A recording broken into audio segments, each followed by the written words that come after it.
All signs were there of Gachagua route of tension, but I didn't see it.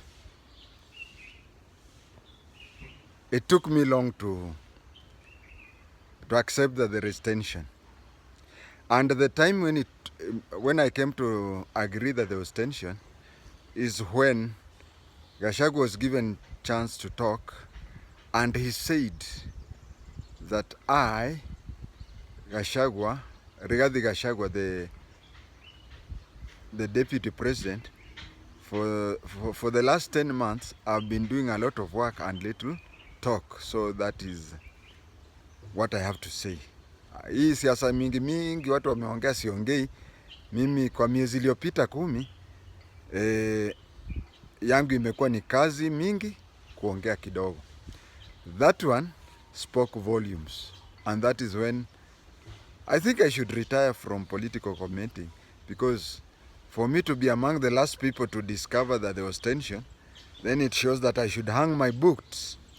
But then I have not hanged my boots. If you listen to the speech, and we in the NIS, we read a lot. We read the spoken word, and most importantly, the unspoken word. If I'm not wrong, Rigathi Gachagua has been a deputy president for 22 months. Is it 20 or 22? Let us take even 20. He has been a deputy president for over 20 months. And what is he saying? He is saying for the last 10 months, he didn't talk about the 20, assuming that he has been, I don't have time to count the number of months since he was sworn in. But he said, for the last 10 months, I have been all work but not talk. What does that mean? He has given us the time limit when the tension was there. Now we'll come to that tension later, but let me tell you, let me assure you, as an intelligence officer, politicians like fighting. Politicians like fighting, and politicians will never agree. The only politicians who will agree are people like Junet Mohammed will always agree with what Raila says. That is the only time. But any other politician will always be placing himself or herself strategically to take over. And once it is proven that you as the political supreme have passed your deadline, then I can even publicly turn against you. So you'll find that I and you, we will be together because we have a worse enemy. Why is it that these things are happening now, not yesterday, not anything? Or if you have to put it, this thing has been there for 10 months, according to Gachagua, isn't it? But why have they not been? It appears, now my own assessment, it appears that in the Kenya Kwanza place, they have now known that Raila, their common enemy, has gone to Addis Ababa, and Azimio, ODM and Raila are no longer what? So they turn against themselves. That is what, and this turning started 10 months ago, and it manifested itself recently. It's unfortunate that my cousin, if I can call him my cousin, you know, my mother comes from the same village with him. I can say it is unfortunate that my cousin chose the wrong time to react. Why am I saying so? This is the time when we had activities such as Museveni came, and Museveni was coming for things to do with the extension of Nairobi to Malaba, or Nairobi to Kampala SGR. It happened when there was to be tree planting and such a thing. I think it was wrong timing. But I'm not shocked that they turned against each other at that time. Because the common denominator, the common enemy is headed to Addis Ababa. He's no longer. If tomorrow they get an impression that Raila is going to bring in Mandamano, they'll forget that. They'll forget that. These things have been there in Kenyan history. Remember, and I want to talk about politics generally because I'll come back to talk about the presidency and the number 2 since the time happened. You'll remember that in the 60s, we used to have KANU A and KANU B.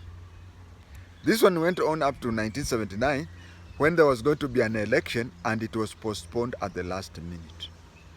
Fast forward, go to the time when KANU was beaten. Tandikwa kama Burukenge, and there was no KANU. LDP and NAK started fighting over MOU. And that time, KANU, okay, it has never recovered even to today. KANU, which had even supplied the official leader of the opposition, could not react. So we started having people within the ruling NAC acting as the opposition, putting the government in check. If today, Azimio, ODM, and Raila become past tense politically, I'll tell you, Ruto's worst criticism will be from within Kenya Kwanza. That is the first point I wanted to talk. The second point I want to talk about is the relationship with the president and number 2 from independence to date. And I am shocked because Kenyatta was never a vice president. Uhuru was never a vice president. But we have 3 people who used to be vice presidents. We had Moi, who was the vice president. We had Kibaki, who was the vice president. And we have Ruto, who was the vice president.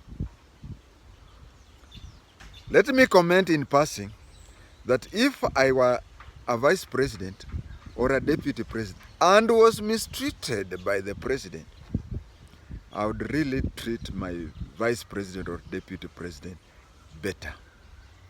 That is in passing. We noticed how Jaramogi was hounded out of office. Murungi resigned on on principles. Murumbi resigned on principles. From Murumbi then came Moi. Moi, Kikuyu used to call him Muthuri wa Kere wa Kenyatta. And Moi, when he took over, he never respected his vice president. When you expected that him having suffered as a vice president, I think that one goes like that. On the other thing, I have just admitted, could I say I have just confessed that it took me long to know what was obviously happening.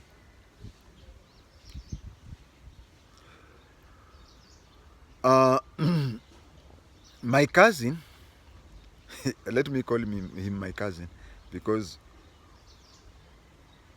I'm from Kayaba. My mother is buried in Kayaba. My cousin cannot be compared to Deputy President Ruto of Uhuru Kenyatta's time. You see, as I've said, and I think I've recorded it also in the past, I want to tell my viewer few things. One,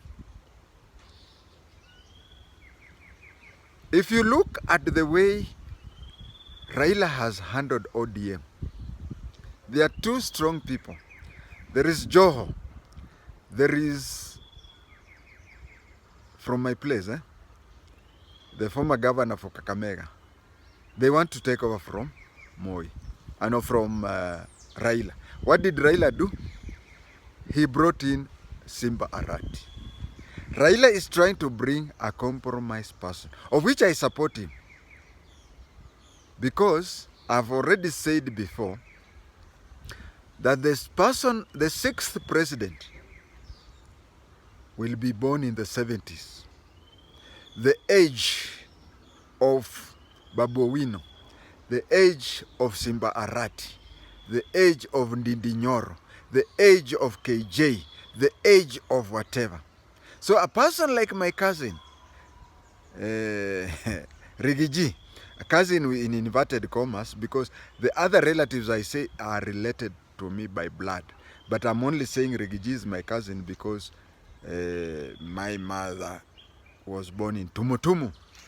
But I'm saying this, my cousin in inverted commas, thinking, even for once, that I have said it, and if you record it, I've said that the 6th president will be born in the 70s.